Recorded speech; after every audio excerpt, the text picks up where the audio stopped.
आज के मुख्य समाचार। चंबा में आपदा पर लापरवाही के आरोप, हर्ष महाजन।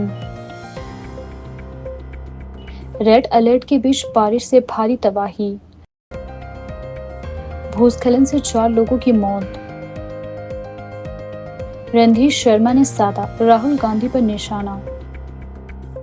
भारी बारिश से बिगड़े हालात, सीएम सुखविंदर सिंह सुक्खू। विधानसभा सत्र के दौरान भाजपा विधायकों ने खोला मोर्चा। रेलवे ट्रैक पर भूस्खलन, 5 सितंबर तक सभी ट्रेनें रद्द। मणिमहेश यात्रा में भारी बारिश बनी मौत का कारण। अब समाचार विस्तार से।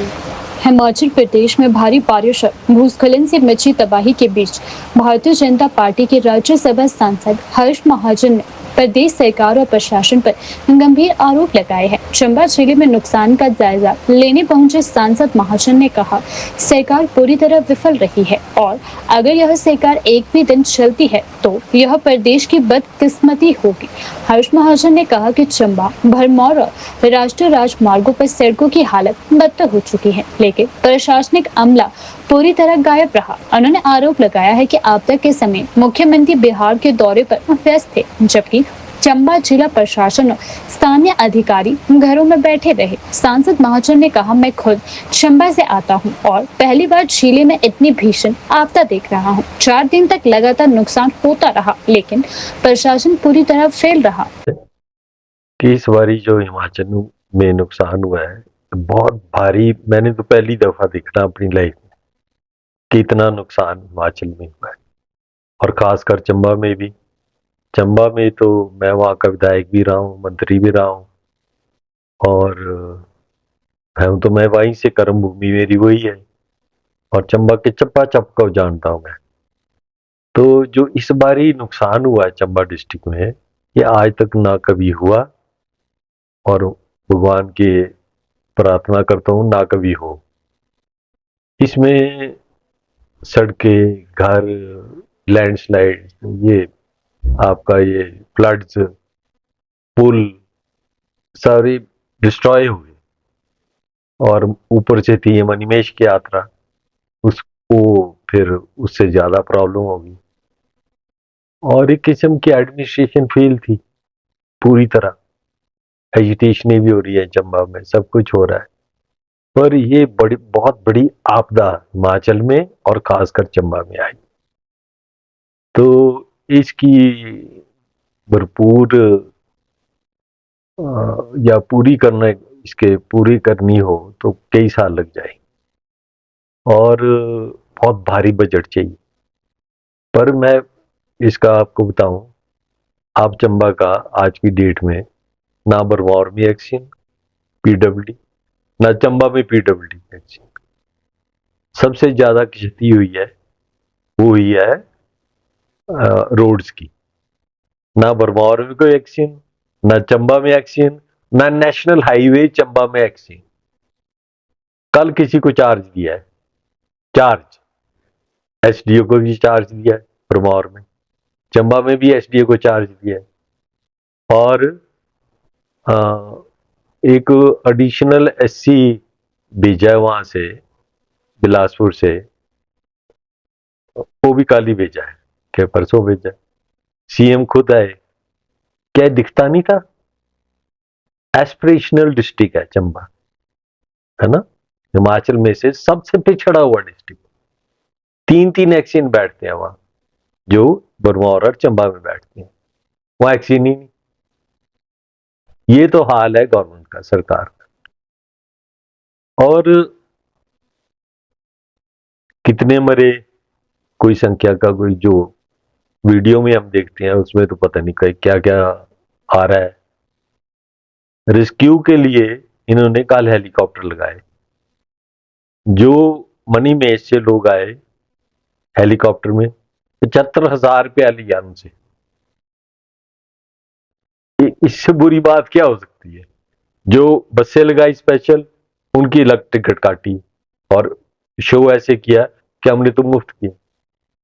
यार कुछ तो आप ह्यूमन कंपैशन रखो, कुछ तो आप देखो कि भी क्या हो रहा है, क्या मुख्यमंत्री जी आपदा के दौर में बिहार गए हुए थे, हैं?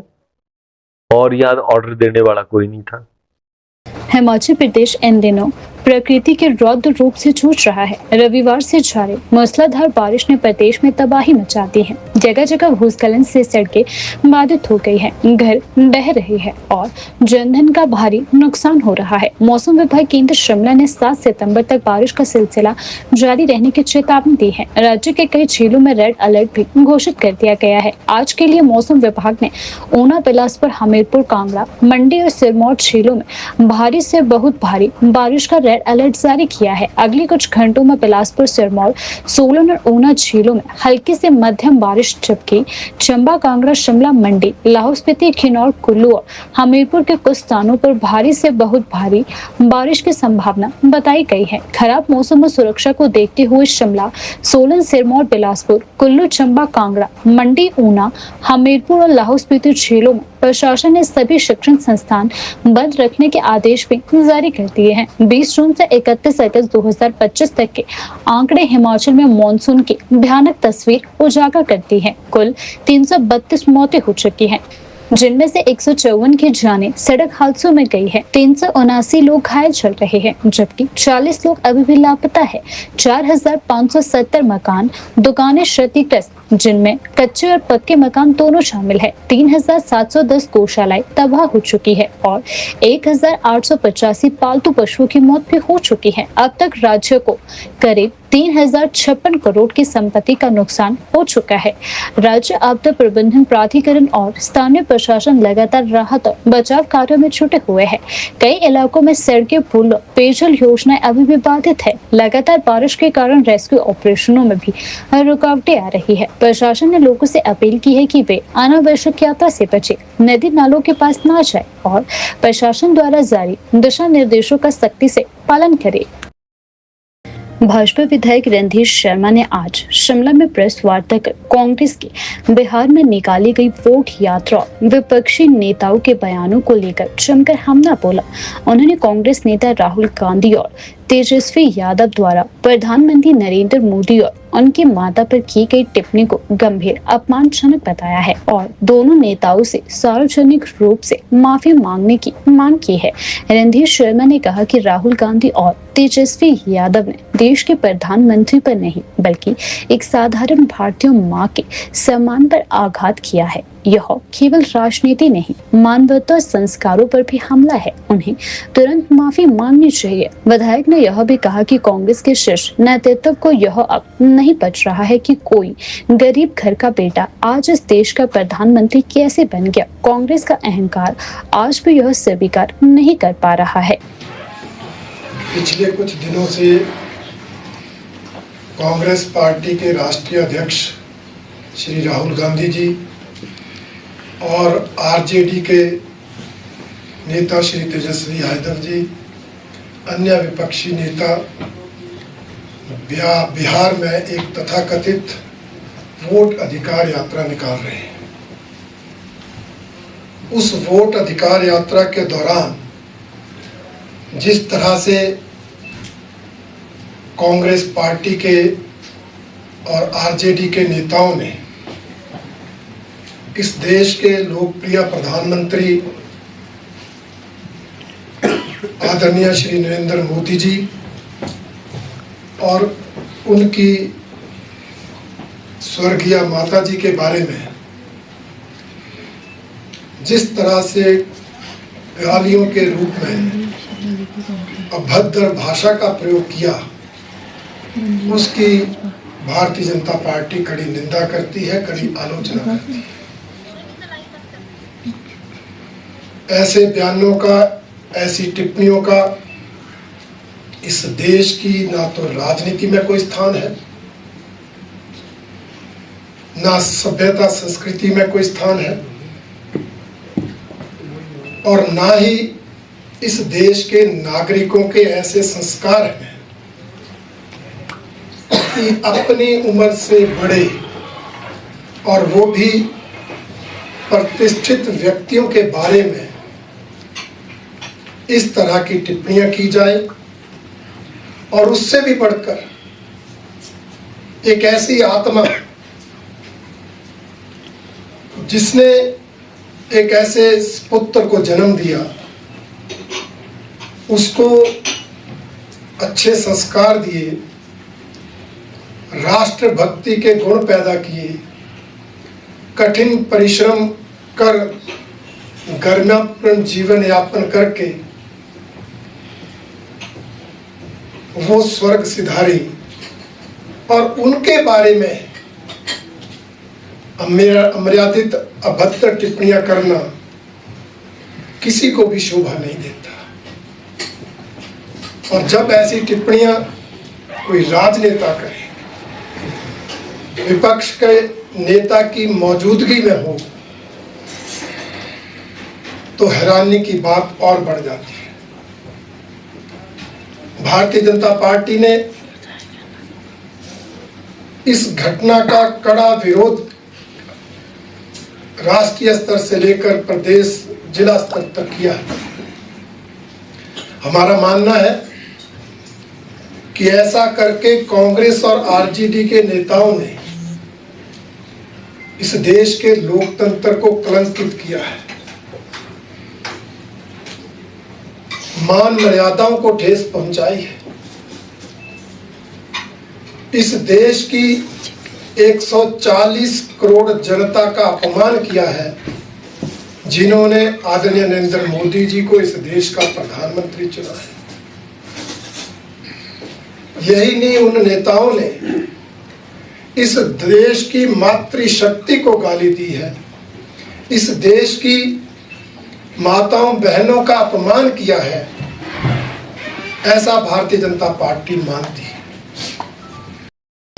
हिमाचल प्रदेश में भारी बारिश और भूस्खलन से मची तबाही थमने का नाम नहीं ले रही है। रविवार से लगातार हो रही मूसलाधार बारिश ने प्रदेश के कई जिलों में भयंकर तबाही मचाई है। रेड अलर्ट के बीच अब तक 4 लोगों की जान भी जा चुकी है। सैकड़ों सड़कें बंद है। कई इलाकों में बिजली पानी की आपूर्ति ठप हो चुकी है।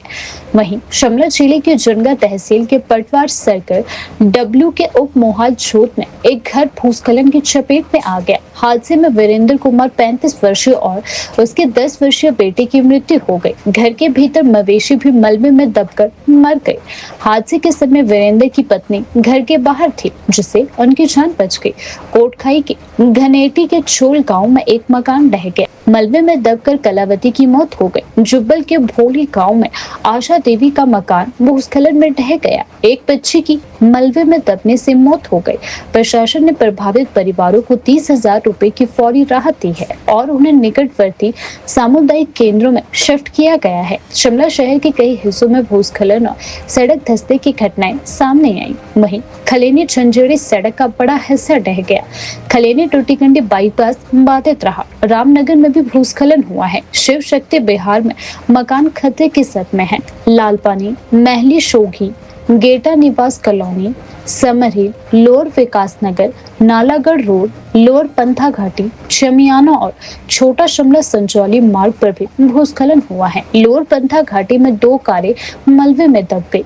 वहीं 3 नेशनल हाईवे सहित कुल 793 सड़कें बंद है। 2174 बिजली ट्रांसफार्मर और 365 पेयजल योजनाएं ठप है। पठानकोट भरमौर NH बंद है। वहीं चंबा जिले में 253 सड़कें और 270 ट्रांसफार्मर, 76 पेयजल योजनाएं प्रभावित चल रही है। मंडी में 265, सिरमौर में 136 सड़कें बंद है। कई क्षेत्रों में लोगों को पैदल चलकर आवाजाही करनी पड़ रही है। प्रभावित जिलों में प्रशासन राहत कार्यों में जुटा है।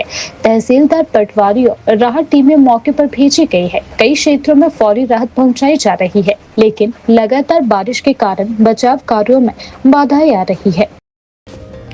लगातार हो रही बारिश से हिमाचल प्रदेश में तबाही थमने का नाम नहीं ले रही है। अब विश्व धरोहर का दर्जा प्राप्त कालका शिमला रेलवे ट्रैक भी इसकी चपेट में आ गया है। भूस्खलन के कारण इस रूट पर 5 सितंबर तक सभी ट्रेनों को रद्द कर दिया गया है। रेलवे बोर्ड ने इसकी आधिकारिक अधिसूचना में जारी कर दी है। सोमवार को हुई भारी बारिश के बाद कोटी से कनोहर रेलवे स्टेशन के बीच ट्रैक पर कई स्थानों पर मलबा गिर गया। इसके अलावा कई जगहों पर पटरियों को भी भारी नुकसान पहुंचा है, जिससे ट्रेनों का संचालन पूरी तरह असुरक्षित हो गया है।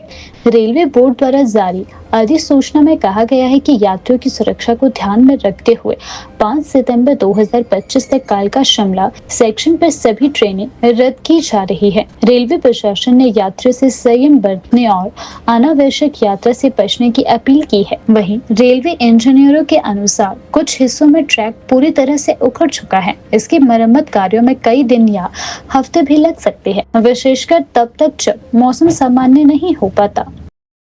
हिमाचल प्रदेश के मुख्यमंत्री ठाकुर सुखविंदर सिंह सुक्खू ने राज्य भर में लगातार हो रही बारिश को लेकर स्थिति को गंभीर बताया है। उन्होंने कहा कि प्रदेश सरकार राहत और बचाव कार्यों में निरंतर जुटी हुई है, लेकिन मौसम के कारण प्रयासों में बाधा आ रही है। मुख्यमंत्री ने स्पष्ट किया कि जैसे ही मौसम साफ होगा, राहत कार्यों में और तेजी लाई जाएगी। मुख्यमंत्री सुक्खू ने कहा कि हिमाचल में हो रही भारी बारिश का असर केवल राज्य तक सीमित नहीं है, बल्कि इसका सीधा प्रभाव पड़ोसी राज्य पंजाब और हरियाणा पर भी पड़ रहा है। हमने प्रभावितों के लिए अलग अलग जगहों पर ठहरने, खाने और चिकित्सा जैसी सुविधाओं की व्यवस्था की है।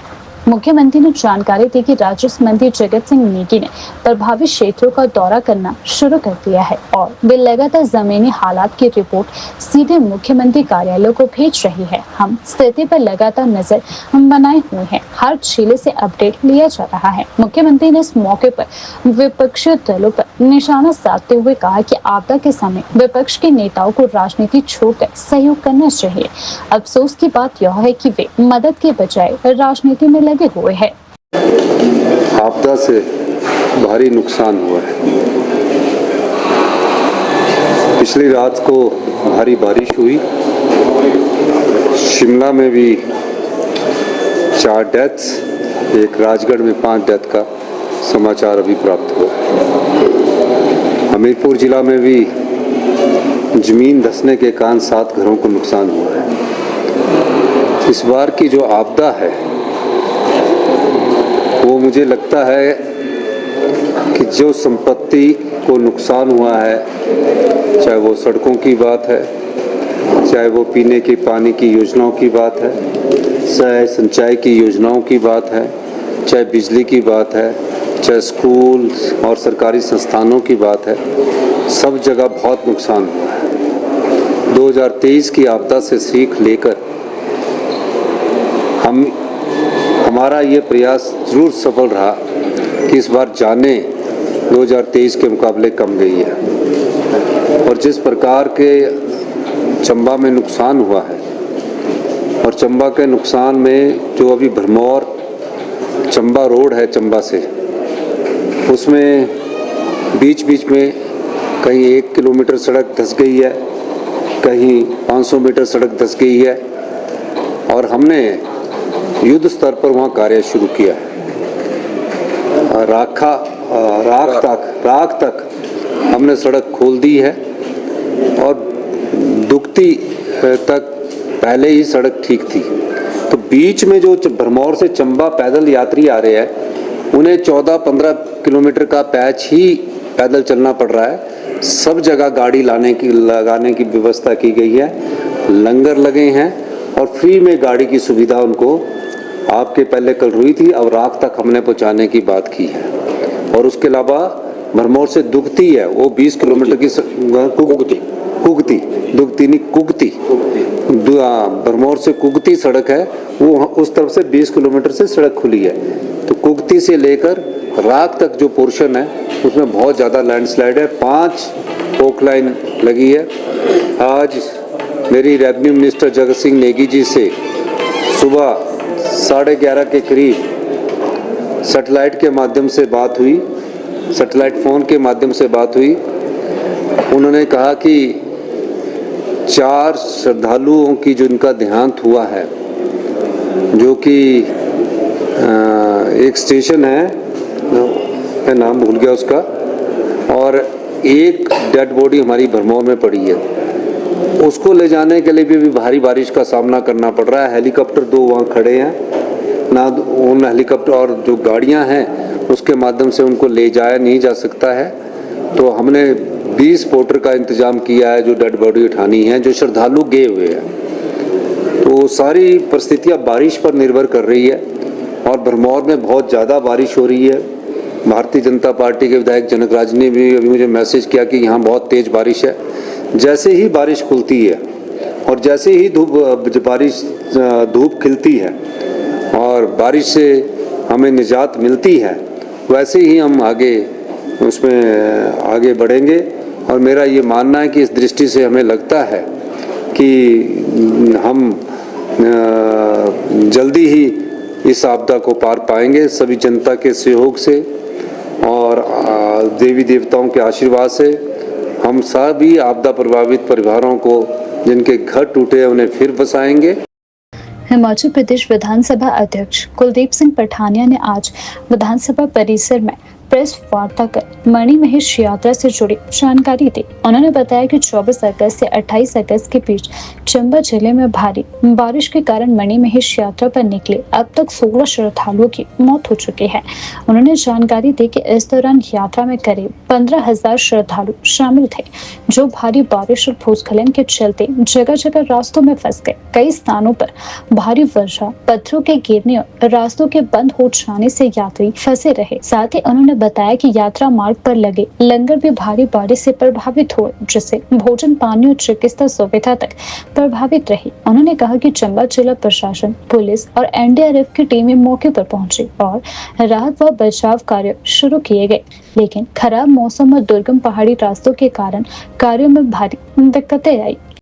ऐसा है कि जो माननीय मुख्यमंत्री जी ने अंदर हाउस में कहा है, डेथ टोल है, जो डेथ हुई हैं वो तो 16 के करीब जो है श्रद्धालु हैं, उनकी डेथ हुई है, जिसमें 4 आज हैं, 12 पहले की हैं और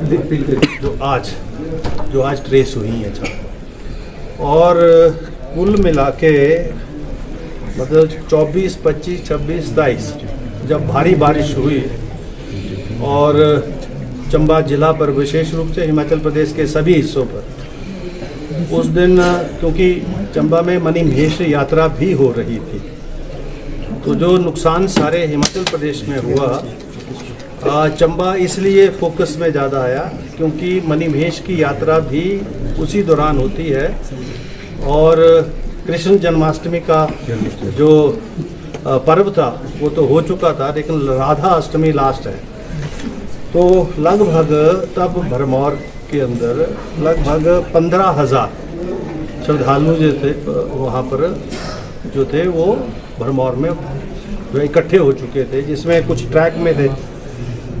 सो कोई 9,500 के करीब लोग जो है वो हरसर से पैदल ट्रैक है, ऊपर रनशो है, फिर गौरी कुंड है, फिर उसके बाद आखिरी पॉइंट जो है मणिमहेश जी का, वहाँ पहुँचते हैं। तो उस ट्रैक में बहुत सारे जो है श्रद्धालु भी थे और फिर वहाँ पर लंगर वगैरह भी लगते हैं, तो दूसरे हेल्थ की कैंप्स वगैरह हैं, सारे कुल मिलाकर 9,500। और जब ये फिर जब राहत कार्य शुरू हुए तो 6,000 पहले से जो स्नान करके आ गए थे वापस, वो भरमौर में थे, तो लगभग 15,000 ये लोग थे, 14,500-15,000, और जिनको फिर रेस्क्यू करना शुरू किया। तो 29, 30 और 31 को कुल मिलाकर 12,500 लोगों को जो है सरकारी बसों के माध्यम से, प्राइवेट बसेस के माध्यम से, छोटी गाड़ियों की बसेस के माध्यम से प्रशासन के द्वारा, सरकार के द्वारा जो है वहाँ से एवैक्यूएट किया गया। मैं भी जब मौके पर था तो दर्जनों बसें जो थी, सैकड़ों बसें वहाँ से मैंने भी जाते रास्ते में देखी। तो 12,000 के करीब एवैक्यूएट हुए। अब कुछ लोग जो है श्रद्धालु जो जिनकी 60 प्लस हैं, 55 प्लस हैं, कुछ बीमारी की वजह से चल नहीं सकते हैं, वो श्रद्धालु है सोशल सर्विसेज वाले, वो लोग कुल मिला के ये 1,000-15,000 के करीब सारे लोग होंगे, जिसमें श्रद्धालु भी हैं और ये सारे लोग हैं।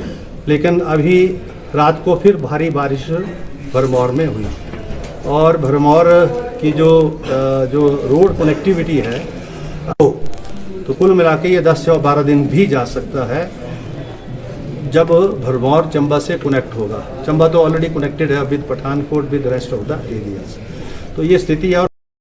हिमाचल प्रदेश विधानसभा के 11वें दिन का सत्र उस समय गर्मा गया जब भाजपा विधायकों सुधीश शर्मा, त्रिलोक जम्वाल और आशीष शर्मा ने मीडिया से रूबरू होते हुए प्रश्नकाल में विपक्ष के सवालों को नजरअंदाज करने का आरोप लगाया। धर्मशाला के भाजपा विधायक सुधीश शर्मा ने कहा कि उन्होंने देहरा क्षेत्र से जुड़े मुद्दों पर प्रश्नकाल में सवाल देने के लिए समय रहते प्रश्न सौंपे थे, लेकिन उन्हें सदन की कार्यसूची से हटा दिया गया। जो सवाल मैंने विधिवत दिए थे उन्हें प्रश्नकाल से डिलीट कर दिया गया। यह लोकतंत्र के साथ मजाक है।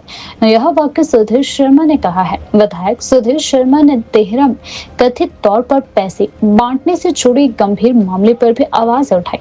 उन्होंने कहा कि इस विषय को लेकर जल्द ही कोर्ट से नोटिस भेजा जाएगा। हमारे सवालों को दबाने की कोशिश की जा रही है, लेकिन हम चुप नहीं बैठेंगे। न्यायपालिका का दरवाजा खटकाया जाएगा।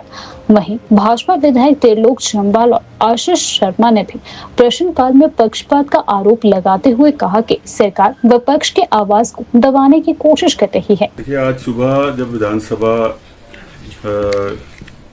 का सत्र शुरू हुआ प्रश्नकाल के समय पर, तो माननीय विधायक आशीष शर्मा जी और श्री त्रिलोक जम्वाल जी ने जो आज प्रश्न लगने थे, पहले 3 प्रश्न, जिसमें पहला प्रश्न था आशीष शर्मा जी का कि क्या मुख्यमंत्री बतलाने की कृपा करेंगे कि क्या ये सत्य है कि दिनांक 1 जून 2024 से 10 जुलाई 2024 तक देहरा विधानसभा निर्वाचन क्षेत्र के अंतर्गत महिला मंडलों को कांगड़ा बैंक द्वारा धनराशि जारी की गई है, और यदि हाँ तो कितने महिला मंडलों को कितनी कितनी राशि जारी की है, महिला मंडलवार ब्यौरा दें।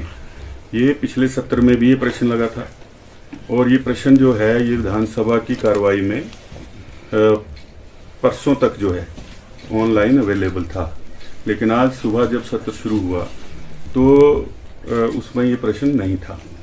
और जो विधानसभा के रूल ऑफ कंडक्ट हैं, रूल 52, 53, उसके अनुसार जो है जब तक सदस्य जो चुना हुआ है वो अगर स्वयं नहीं चाहे तो उसके प्रश्न को विलोप नहीं किया जा सकता, डिलीट नहीं किया जा सकता। लेकिन पहले 3 प्रश्न जो हैं, जिसमें पहला आशीष शर्मा जी का, दूसरा सुदर्शन बबलू जी का, तीसरा त्रिलोक जम्वाल जी का, ये तीनों ही कार्यवाही से हटा दिए गए। और उसका जो कारण बताया गया वो ये है कि अभी सूचना नहीं आई है, इसलिए इनको हटाया जा रहा है। पहले दिन से ही बहुत सारे माननीय सदस्यों का ये मानना है कि जो सूचना आ भी रही है प्रश्नों के उत्तर में, वो सूचना गलत आ रही है, तो प्रश्नकाल का औचित्य क्या रह जाता है, और सदन की गरिमा पर भी सवाल उठता है कि क्या सरकार जानबूझकर ऐसे गलत आंकड़े जो है वो विधानसभा सचिवालय को भेज रही है गुमराह करने के लिए बार बार।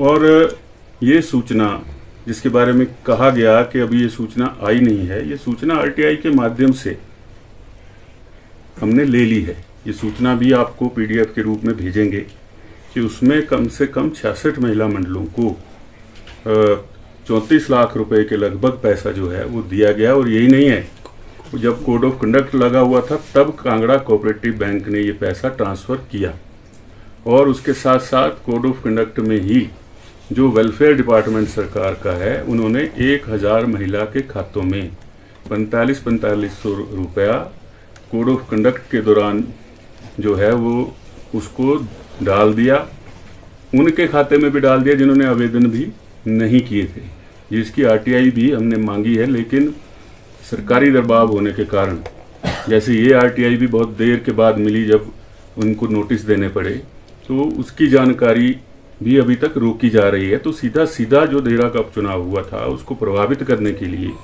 एक तरह से जो है ये वोट फॉर कैश का मामला है, जिसकी जानकारी जो है छुपाने के लिए ये प्रश्न जो है इनको आज की कार्रवाई से हटा दिया गया। और ऐसे ही नहीं, ऐसे और भी कई प्रश्न हैं। दूसरा है कि 14 संपत्तियां जो टूरिज्म विभाग की हैं, उन 14 संपत्तियों को मेरा प्रश्न लगा था 28 अगस्त को कि क्या आप उनको लीज पर देने जा रहे हैं, तो जवाब आया जी नहीं। लेकिन 8 जुलाई को जो कैबिनेट की मीटिंग हुई थी उसमें ये निर्णय ले लिया, उसकी नोटिफिकेशन है कि उन संपत्तियों को जो है वो हम लीज पर दे देंगे। तो ये उसकी नोटिफिकेशन जो है वो विभाग ने जारी कर दी 8 जुलाई को। और उसके बाद जिस दिन प्रश्न लगा था उस दिन विभाग ने जो 14 संपत्तियां जिनको उनके मैनेजर जो देखते हैं उनको निर्देश दिए कि अब इनकी ऑनलाइन बुकिंग लेना बंद कर दें, जबकि उत्तर ये आ रहा है कि ये संपत्तियां हम देंगे नहीं। तो ये दर्शाता है कि सरकार जो है वो कर कुछ रही है और सदन को जानकारी कुछ और दे रही है।